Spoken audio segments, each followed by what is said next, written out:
All right, good morning. If you notice there's something different about this video, that's right, there's no music. Oh my god, no, this is terrible. Well, the reason for that is it's 6:05 a.m. here in Texas. I'm up early. So yeah, I can't play music just yet, until later on. Well, anyway, today I wanted to talk about different concept and how it applies to the Bernie Sanders election, the presidential race that we currently have. And what I want to talk about is three issues. The first is manufactured consent, political ideology being the death of reason, and the third issue is going to be the illusion of the inevitable. So, alright, sounds interesting, but let's get right into it. So, manufacturing consent or manufactured consent, what is that? This is a theory first proposed by Noam Chomsky a few decades ago, actually. He wrote a book on it called Manufacturing Consent, which later became a documentary. And in it, he talks about how the media shapes thoughts. Like, he showed the strategies that the media uses, how they use propaganda methods, etc., to shape opinions and thoughts. And in it, he also delves into institutions of higher learning and even just school, how we're brainwashed from an early age to believe in this two-party dynamic. You know, one of the interesting examples he uses, when he was in high school, he stopped, while he was at a football game, he started wondering, why do I care which side wins? I literally don't know who the players are. And the whole point is to establish the idea of a team. Us against them. Now, this is a very, very important concept, and it goes right to my other point about ideology. Ideology being the death of reason. Most people, if you ask them, deep conservatives, right? If you ask a deep conservative, would you pick up a gun and murder a homosexual? Most people would say no to that. Because that's insanity, correct? If you ask a deep conservative, hey, would you take food away from children going to school? Most of them would say no. Are you against education for people? Are you against kids going to school? Most of them will say no. Are you against healthcare for old people? Are you for, insurance companies charging whatever?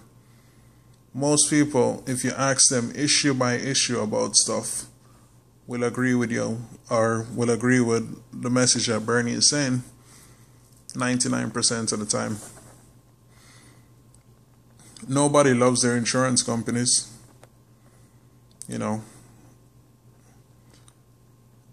But yet, these people, and people in general, I don't mean to marginalize them, but just people in general, will always vote for politicians who are fighting against their own interests.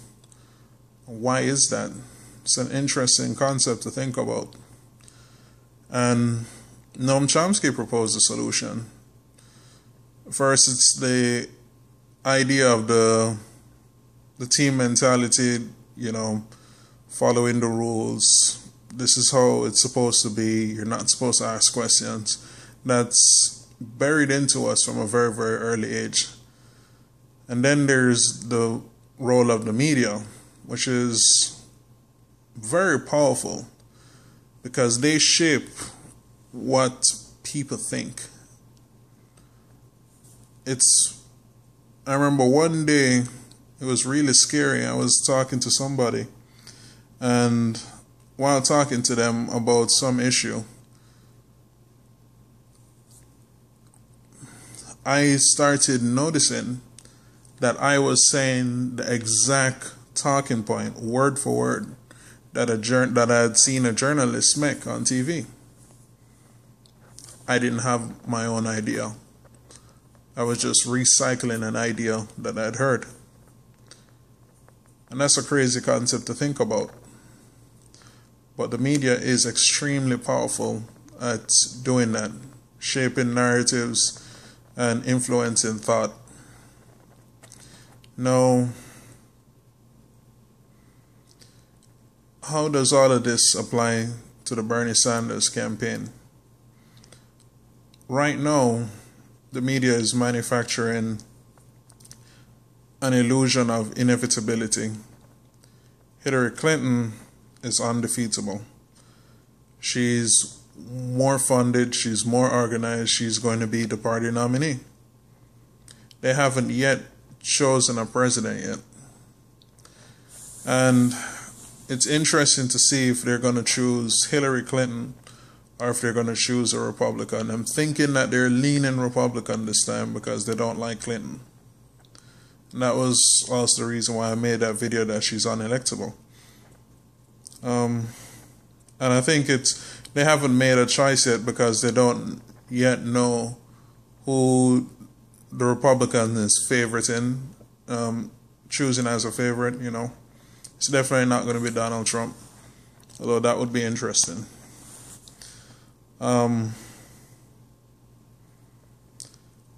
reason why I'm bringing up all of this is the whole reason why the media isn't covering Bernie fairly is because they're afraid of him.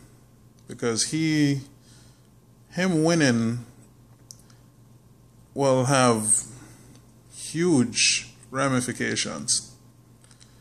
And what I mean by that is, it's not only the policies that he's arguing for that's scary to them. It's the idea of people making their own choice and defeating the establishment, the underdog winning. You know, the idea of that votes actually matter in a democracy. You know, as weird as it sounds, it's not supposed to be like this. We're not supposed to have CNN, for instance, interviewing Bernie Sanders, and the only questions they're asking him are, you know, what are your thoughts on Hillary? They don't say anything about the TPP. They don't ask him anything about his stance on college. They don't ask any of that. It's because they've already created that narrative that he's unelectable. And they're trying to make that a reality. We have to stop them. If Bernie Sanders wins, that would be the ultimate slap in the face to the establishment. And that's why they're going to resort to every single tactic they can use to defeat him. The socialist term has been effectively neutralized by the Sanders campaign. And ironically, Barack Obama helped in that situation. And what I mean by that is, Republicans kept saying that Obama is a socialist. And if he gets elected, the world is going to come to an end and catch a fire. The world is still standing.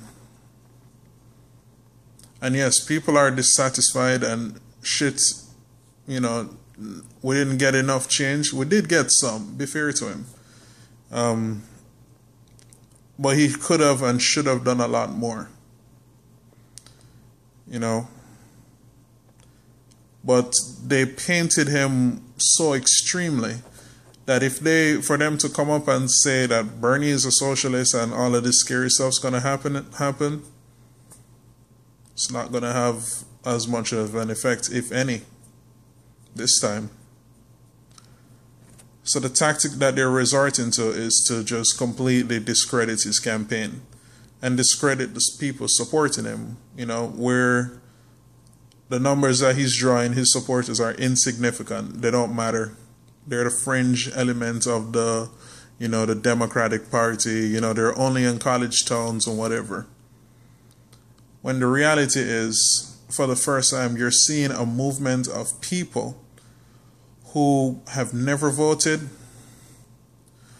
who have voted, but they've just gotten completely demoralized by the situation.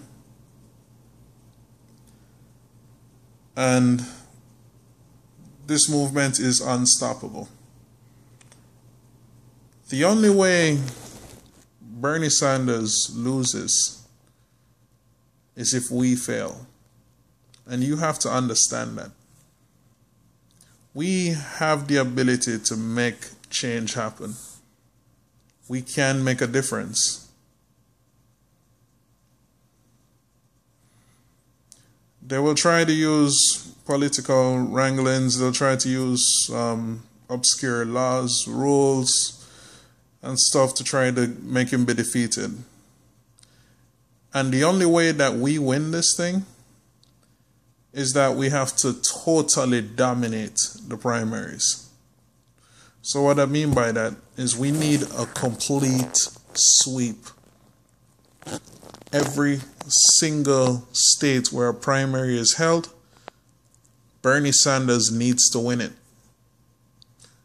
We need to send a really powerful, loud signal to the establishment that, look, we're not only rejecting Hillary, we're rejecting the establishment.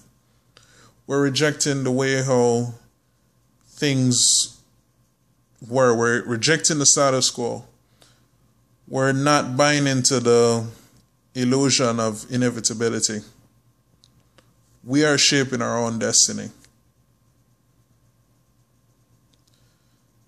Electing Bernie Sanders is the first step in a long overdue political and economic revolution that needs to occur. It started under FDR, and unfortunately he died before he could complete his work. We need to take up the mantle now and fight. Social justice is not a dirty word. Wanting to protect people who are hungry is not evil. Free education is not you being a bum or a troll on society. It's you securing the future of society. We need to make a change. We need to overhaul the political system. And we also need to tackle bigger issues like institutional racism, the classism that's destroying us, the whole, because of the tax cuts for the wealthy, more government institutions have had to rely on private prisons, which aren't just, they're disproportionately arresting black people, but they're also targeting the poor. We are more. We are human beings. We are more than just simple, tools that need to be manipulated to vote one way or to consume products or to give metrics or data.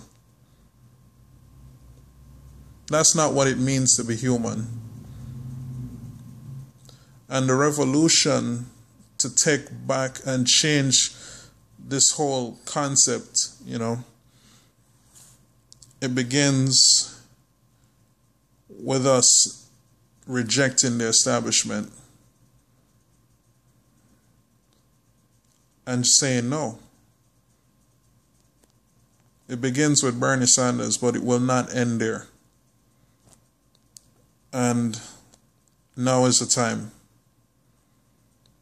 Let me know your thoughts on what I had to say here. Thank you.